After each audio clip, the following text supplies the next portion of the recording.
This couch is really comfy. Did Mama read the storybook to you? No, but that's what we're gonna do in this episode. Hey guys, welcome to another episode of HappyPlays Super Mario Galaxy. In the last episode, hopefully we beat the game. I haven't actually finished that episode yet. I decided to take a break because I know what's going to happen after I beat that after I 100% the game, and I don't know if it will give me the entire story.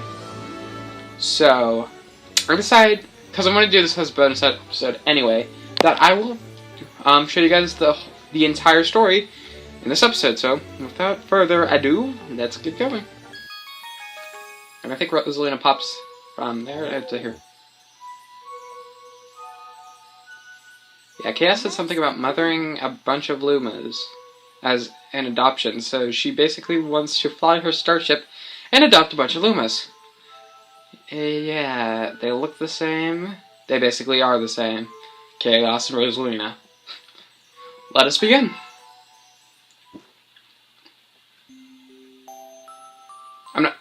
I guess I'll read this. Chapter 1, The Celestial Duo.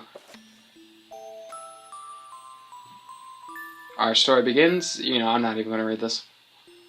No, I will. Our story begins a very, very long time ago with a young girl. One day, this girl spotted a rusted spaceship holding a small star child. What is your name? Are you lost? The girl asked the star child. I'm Luma, and I'm waiting for Mama. She's coming for me on a comet, said the star child, who had been waiting day and night. Don't worry, I'll wait with you, the little girl promised the Luma. So wait, is that a pinky promise, or is that a hand promise? Because the Luma's hand, but it's the little girl's pinky. Huh. I have a funny story that I've heard about pinky promises. Yeah, I'll say that for another time. At nightfall, the little girl borrowed her father's telescope and peered into the sky. She looked and looked, but she saw nothing. Hours turned into days and then years, but still the sky revealed nothing. I love this music. This is some of the best music. Finally, the little girl sighed and said to Luma, "If we stay here looking much longer, I'll be an old lady soon." But then she had an idea. Bing! Why don't we go out there and find your mother ourselves? Nintendo logic, that rusted starship still flies. The girl... yeah, the girl and Luma knew how to fix the rusted spaceship in the first place. And then the two set sail into the starry sky. And this is how the search for the Celestial Mother began. Chapter 2. Starbits. Oh, I'm probably gonna like this. Days passed with no sight of the comet or even a single planet. Instead, asteroids extended as far as the eye could see. If I had known it was going to take this long, I would have packed more jam, said the little girl above the rumble of her belly. Jam. Before they left, she packed all the essentials: telescope, butterfly net, stuffed bunny, bread, milk, jam, and apricot flavored tea. But so basically all the essentials for a little girl. No offense whatsoever. But butterfly net and the stuffed bunny. I could maybe the stuffed bunny is essential, but the butterfly net, I'm not quite sure on that one. Everything seems to be essential right there, though. But I forgot to bring water. Yeah, that's going to be a problem too. At this, Luma burst into gales of laughter, and the girl began to pout. As long as I have starbits, I'll be fine, said Luma. One time, the little girl couldn't stay mad after hearing this. Luma continued to laugh, and the little girl couldn't help but join in.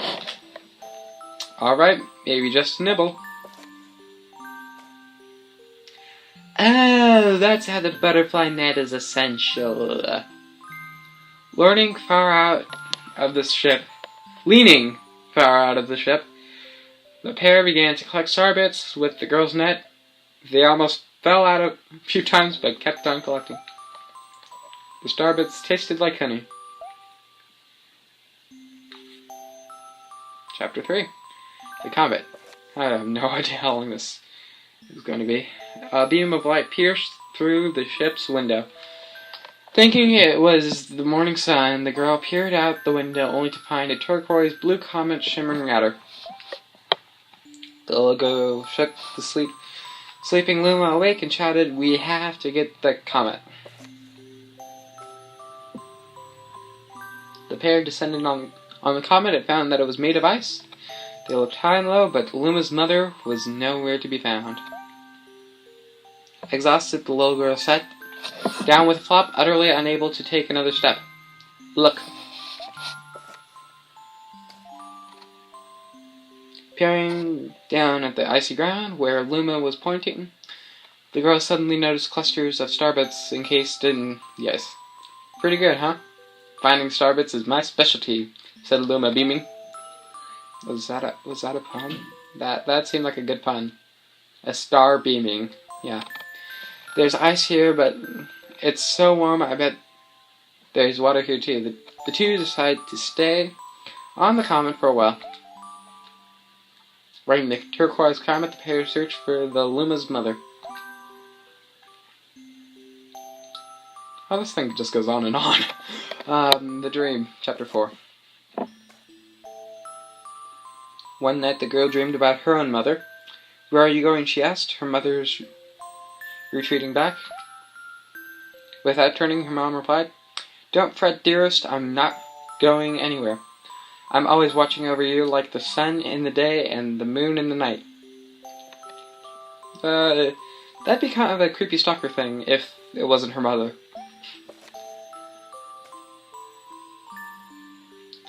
A wave of sadness washed over the girl. "Well, what about when it rains and I can't see the sun or the moon?" Her mother thought for a moment before responding. Okay, I can't tell if that's either. It looks like either Peach or Rosalina. "I will turn into a star in the clouds and wait for your tears to dry." When she awoke, the girl's face was damp with tears. "You have starbits in your eyes," said Luma to the girl. Wiping her face, the girl replied, "These are tears, not starbits. I'm crying because I'll never see my mother again." At this, Luma began to cry too. "Mama, oh mama, why?" Don't make me cry, book, don't make me cry. The pair traveled through the starry skies, and though they encountered many other comets, not one of them held Luma's mother. Luma was despondent. Sure, despondent. Now, Luma, the rain clouds won't go away if you keep crying," the girl said, giving Luma a squeeze. "I'll give you a present if you stop." The girl closed her eyes and said gently, "I'll take care of you." With these words, she felt a small spark in her heart. Chapter 5. Home. "The kitchen will go here, and the library will go over there," the girl said busily to herself. "We'll put the gate here." Ever since the girl took Luma under her care, she began bustling about at a feverish pace. It's a lot of work, but it's worth it to make a happy home. It turned out starbits weren't the only thing buried in the ice. There were tools and furniture unlike any they had ever seen, and the girl used them to build a home. That clap is for Nintendo Logic. My gosh.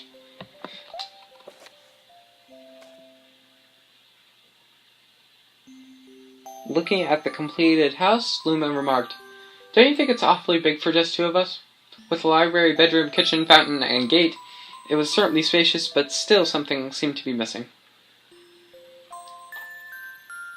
Oh, okay, besides the library, this perfectly doesn't spoil the fact that there's a garden. That's clever. That's clever. "If only my father, brother, and mother were here," the girl said wistfully.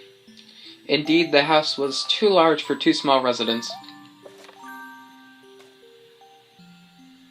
That night, clutching her favorite stuffed bunny close to her heart, the girl fell asleep in the starship. And chapter number 6, Friends. Then one day, while the girl sat sipping tea, a tiny apricot-colored planet appeared on the horizon. From the planet, another Luma of the same color emerged. "Do you two know each other?" the girl asked two Lumas gleefully. Despite the girl's excitement, they seemed uneasy.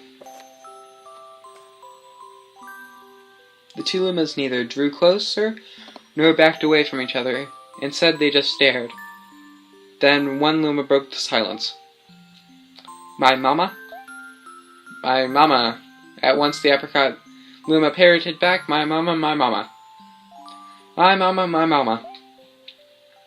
The two Lumas began to dance around the girl frantically, and neither showed any signs of stopping. The girl was so charmed by this adorable scene that she couldn't help but laugh.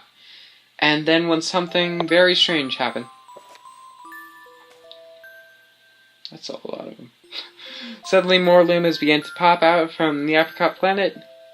They were different colors, and they all shouted the same thing, "My mama, my mama." When sight of all shouting Lumas only made the girl laugh harder. "What am I going to do with all these children?" The Lumas just stared blankly as she doubled over laughing. "I guess we'll have to name each and every one of you." Oh my gosh. Tomorrow, once she had finished naming them, she would begin moving all the Lumas into the new house. Chapter number 7. The Telescope. I'm assuming this is around 10 chapters, maybe 15. After seeing their 100th comet, a sudden thought popped into the girl's head. "I wonder if my home planet is still blue as it was." Then when she remembered her father's telescope, that's when she remembered her father's telescope. Peeking into the telescope, a tiny blue dot floated into sight. It was smaller than a star, but how strange. It's so far away, but it feels so close. She twisted the knob of the telescope, and the blue dot grew until she could make out a grassy hill dotted with flowers. It seemed very familiar to her. Zooming even closer, a terrace on the hill came into view. I used to go stargazing there when I lived on my home planet. She remembered rubbing the sleep out of her eyes as she followed her father up the hill to look at the stars. Hats off to the localization team for this. She remembered how she and her brother would sled down the hill. That hill. The hill, whatever.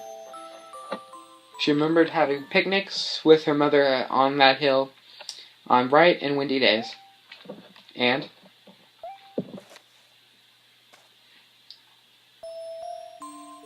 "I want to go home. I want to go home right now." The girl burst into tears, and the Lumas didn't know what to do. "I want to go home. I want to go back to my house by the hill. I want to see my mother." The girl was shouting now, her face wet with tears. "But I know she's not there. I knew all along that she wasn't out there in the sky because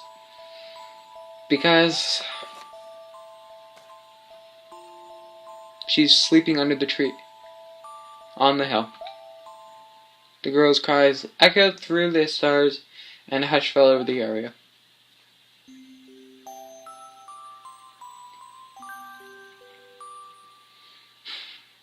I guess I just realized what they meant.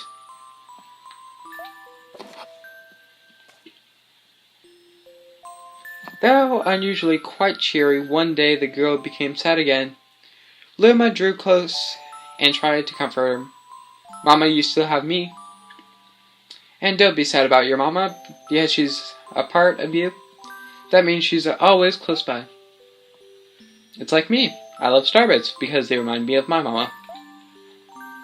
No, no, the girl said, unable to stop the tears. A lonely look flickered across the Luma's face, but was soon replaced with a wide grin. I have an idea. Wow, that's like, I could make, like, the depressed happy, that face right there. That star. I will transform into a comet and soar a soaring comet that can carry you all on this journey. With that, Luma trailing bands of white soared high into the sky and just quickly started to plummet down. Kaboom, kablam. The ground shook and a bright light poured out of the crater, or something like that. Sorry. The bands of light twisted together and formed a comet tail. And then Luma emerged reborn as a comet. That's, that's the nickname. High school nickname. The girl could scarcely believe her eyes. But how, she kept asking. Nintendo logic. Our destiny as Lumas is to transform into different things, said a red Luma who had suddenly appeared. Stars, comets, planets. We can become all of these things. When I grow up, I want to become a star that makes someone special smile, said a green Luma. A blue Luma chimed in.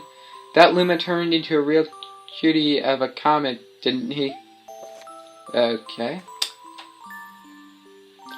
All the Lumas together said, no more crying, Mama. Thank you, said the girl in a whisper, and she pulled all the Lumas close and hugged them. That's one heck of a big group hug. From that day on, starbits no longer fell from the girl's eyes. The comet set forth for the girl's home planet, its long tail blazing proudly behind it. Final chapter, Family.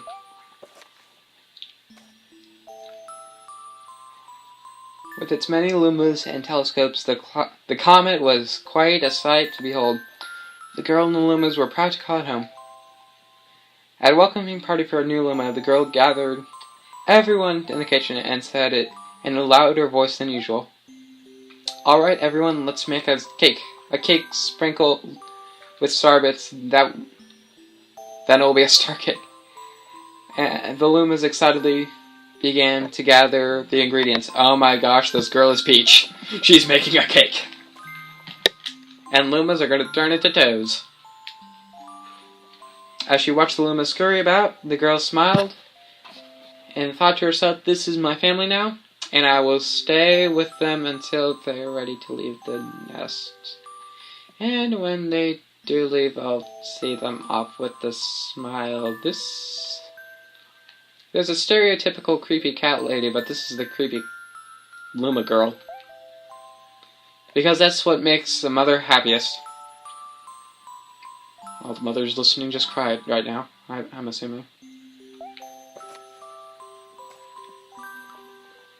That night, when the girl lay down to sleep, a soft light enveloped? I must be reading that wrong. Yeah, I guess so. And reminded her of the blue planet she once called home.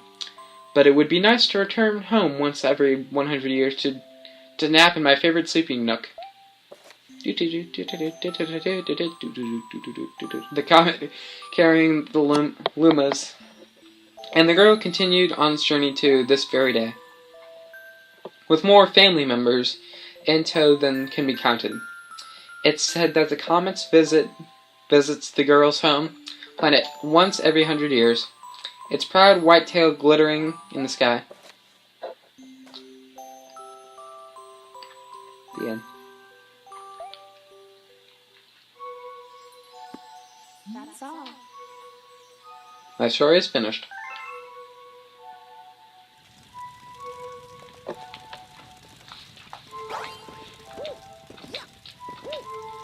I was kind of mad that they changed the voice actress on him. Okay, I'm assuming that's the entire thing all over again. I think they changed the voice actress between Galaxy Well, not between galaxies, but between the two separate galaxies. Galaxy 1 and 2. But, oh gosh, no. Okay. Let me see if I can actually, get out of this. Yeah, okay, there we go. Oh, there's 9 chapters. But, what was I saying? I think they changed, I think it was the same actress for, Mario Kart. But I think they changed it. I kinda like the old one. I mean, that was a really good story. Good job, just shoutouts to the localization team, because that must have took a while to, I doubt there was much really altered content from the Japanese version, but a lot. That is a lot of text. I mean, like, there's 9 chapters, and each one had about maybe, let's say, 10 pages, each one having about 10. So, I mean, that's like about 900 words, not to mention, I mean, that's just rough estimates. There could be less. There could be more. But anyway, I mean, I think I might have a couple more bonus episodes, just maybe to show off some different things, but, I mean, this LP is almost over.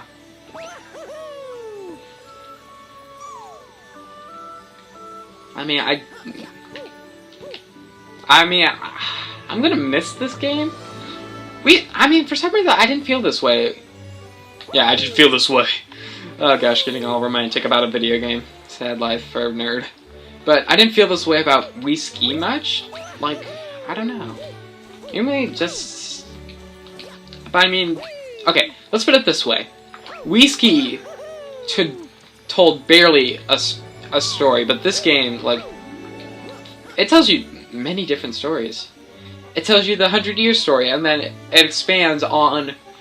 I mean, that's Rosalina's story right there. I mean, she dyed her hair, though, so that's what confuses me, because she was redheaded in the, book. I mean, that was Rosalina's story. That's... Also, by the way, she's the doctor, because she's, like, once every 100 years is like... How many 100 years have you been through? Like... Okay, let's see. I think, last time I remember it, the doctor was, like, 980 or something, or maybe I'm thinking of someone else. Maybe I'm thinking of, Dumbledore? Gandalf? I don't know. Oh my gosh, I'm making doctor references. Oh, yeah. 50% just left when I said the doctor the first time, and 50% are my new biggest fan, I guess. Or, I'm their new biggest fan. My gosh. I mean, this LP, I'm gonna spend like 10 minutes just talking about it, but this LP... This LP is definitely better than my first, like, hands down. Like, my first... I mean, basically same equipment change, and I just realized that these are kind of color-coded, which is really cool. Like that, I'm assuming maybe the garden, that's like the engine room area, that's the bedroom, that's the kitchen, and what was I saying? Yeah, basically, basically the main... What am I trying to say? I have the same setup, basically. I'm the doctor. Oh gosh. I mean, I've learned a bit more editing tricks. I've definitely... These LPs are fantastic. Because before I started LPing, first time I played Smash, and Mario Kart, but I had never completed this game, nor Wii Ski. I never 100% Wii Ski. I don't know, yeah, I guess what I did is technically 100%ing it. But, like, I was stuck forever on Luigi's Purple Coins, the Bouldergeist level. I don't think I had ever completed Daredevil of Melty Molten Galaxy, but it's like, this LP, like, I mean, I could take a week on, because, I mean, how far I pre-record everything, I could literally take a week on these levels, but I'd force myself to do it. Like, I mean, I'd quit sometimes if I'm, like, running over an hour. I'd, like, take a break, grab something to eat, and then get back into it. Like, I don't know. But I think it's just the determination I've got, I guess. I don't know. I guess... Oh my gosh, this is turning into about me now, I guess. Why don't you guys just take a seat? I'll tell you my story. Let's see, I started playing Smash at, like, age 7 or something like that. It was just some random game. And like, waiting for my mom to exercise at a gym. That's what I did. I played Melee. I played NES. I held my thumb on the C-stick, and I'm proud of it. And then I played Mario Kart, and then well, actually, I think one of my first video games was Super Mario 3, which I might be LPing. Not soon, but before I die, along with Earthbound and maybe Mario 64. That's right. I'm gonna be cliche, dang it. Like, everybody does Earthbound and 64, I would imagine. That, Ocarina of Time. Like, Zelda is like, because Zelda has like the most fan base out of everyone, or at least the most public fan base. Me, I'm a Poke nerd, I guess. Honestly, that should be a thing, a Poke nerd, because I think there's a nerd training class, but there needs to be a Poke nerd training class, because that's what I am. Yeah. So much can be said. Triple jumping around this thing.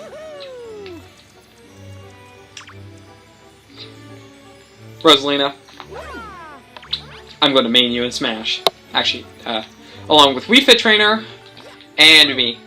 Yeah, me, myself, and I are going to be playable in Smash. Well, I've rambled long enough. You guys have other videos to watch. Maybe my own. Maybe you just stumbled upon this and decided to read. I guess for the deaf, decided to read. And if the deaf... Well, if you're deaf, you're probably not hearing me say that. Well, some came to read. Some came to complete the LP of mine. You know, my two fans of Brambles and Arcade. And some...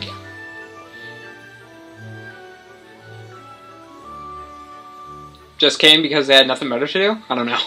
I actually had no idea where I was going with that sentence, but anyway, that's it. That's Super Mario Galaxy. Maybe a couple bonus episodes in the future, but that's all I've got planned. Maybe I was going to demo the second player mode in the next bonus episode, which may not be for a while. I'm going to get Chaos to help me on that one.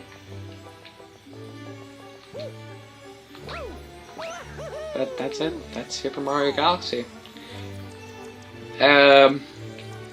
All YouTube people out there, well, actually YouTube people probably aren't going to be asking this, but because you already know the answer. But will I be doing Super Mario Galaxy 2 on this channel? Sad but true answer is no. I'm not going to be doing it. So, well, don't hold me to that. Super Mario Galaxy 2 may one day be on this channel. That's my goal. I mean, I'm not playing it in the near future, no. Not in the near future. It might be a while before I play it. So. Because, I mean, I've got plenty of other games I want to do. Pikmin, Twilight Princess, those are two main ones. I had a list. I had a list of, like...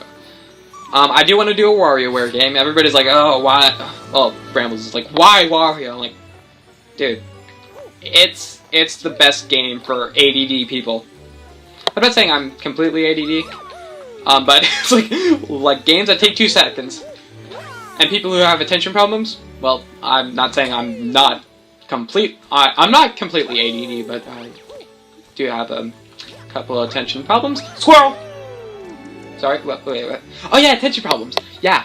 So yeah, it's like 2-second games. And then you move on to something else. It's amazing, huh?